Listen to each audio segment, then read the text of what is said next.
Welcome back. We're awaiting a historic vote on the impeachment charges against President Donald J. Trump, and we're joined now by one senator who has said that he will vote to acquit President Trump, Republican Senator Tim Scott of South Carolina. He was singled out last night by the president during the State of the Union address for his work on opportunity zones. Senator, thanks so much. Yes, so your colleague from Utah threw a little bit of a curveball into today's proceedings. Let's play a little bit of what Senator Romney just said a few minutes ago on the Senate floor. Sounds good. As it is with each senator, my vote is an act of conviction. We've come to different conclusions, fellow senators, but I trust we have all followed the dictates of our conscience. What's your reaction to his announcement that he will vote to remove President Trump on impeachment Article 1? Yeah, I'm not surprised, to be honest with you. There's no question that if you look back at the campaign trail, there seems to be an animus between Romney and the president for the entire time he's been senator. So it's not a surprising conclusion that he's drawing. I think it's unfortunate, and I don't think it's consistent with the facts. But it's his to make, so I can't question the intentions of his heart. But I certainly can say that the consistency of his position led me to the conclusion that this is not a surprise at all. Well, he said that he has voted with President Trump 80% of the time, and he noted that politically it's easier for him to vote to acquit President Trump, but he's doing this because of the facts, not because of animus. You don't agree? You don't believe him? Well, I mean, I think from a policy position, there's no question that Mitt Romney is going to be consistent with the president's policies. I think there's always been this chasm that's been evident and frankly palpable to most of us. So I can't speak to the intent of a person's heart. I won't suggest that I am. I am saying that historically speaking, that we can look over the last several months, and anyone that comes to a conclusion that this is surprising, that is surprising to me. But he obviously has said in his floor speech that he is making this decision based on his convictions of his heart. I am not in a position to question that. I am simply looking at the historical information that's been provided over his public campaign. So Senator Romney is one, Senator Romney is one of many Republican senators who has said that what President Trump did was either inappropriate or wrong, including Republican Senators Thune and Sass and Collins and Murkowski and Toomey. Obviously, the majority of the Democratic House, the majority of the American people, according to recent polls, think President Trump abused office. Do you disagree that the president did something wrong in this instance?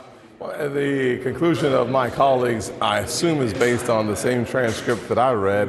And the question that you're having answered is, did the president do something impeachable on that call? And the answer that those folks that you just named are coming to is the answer is no, he did not. No, I don't mean impeachable.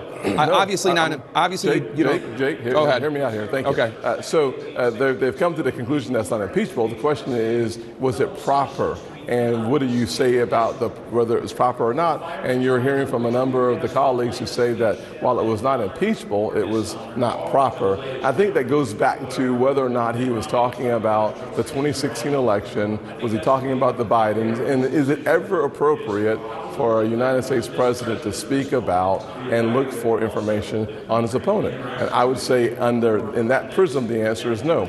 The question, if you ask the question, should the president of the United States exclude any citizens from the question of obstruction and corruption, I think the answer is he should not exclude any citizen, no matter what office they're running for. And this really comes to the question of where's the threshold that the president should not look for rooting out corruption. If you think it's his opponent, do you think it's someone who's a serious candidate? Do you think it's for someone who's a candidate for Senate, for Congress, or county council or city council? So there are a lot of layers there that you'd have to pull back to come to a real conclusion.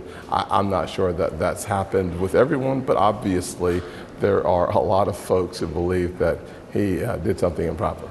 But you're not one of them. Well, I think that the question is, should he look for ways to root out corruption? My answer is he should. Did he do something that was impeachable? My answer is he's innocent of anything impeachable. But was it a perfect call? I've said from my first interview to this interview that it was not a perfect call. Certainly, I wish he wouldn't have mentioned the name Biden. But I don't find that his once again, I don't know the intent of his heart. I don't find that the information, the evidence suggests that there was no reason for us to have a serious concern about Burisma and corruption. Okay, so you're saying it's not a perfect call, and perhaps that you wouldn't go about the same thing if you were in the same shoes, that you wish he hadn't said Biden's. Do you think that President Trump should be a bit more contrite about the call, even though clearly you don't think it rises to the level of impeachable or removable? Should he be apologetic? Should he be chastened in any way? Well, the president will not be apologetic. He does not see the same facts that I do. I think he thinks it was a perfect call. I think he actually believes that. So I don't know that you should expect anything different from President Trump. I am looking forward, however, to working on other priorities of the American people that we should be getting to, and I hope that we're getting to it, as I used to say, quick, fast, and in a hurry. All right, come back and talk about opportunity zones with us. Please. Talk about other things. We appreciate it. Let's do Republican it. Senator Tim Scott, South Carolina. Now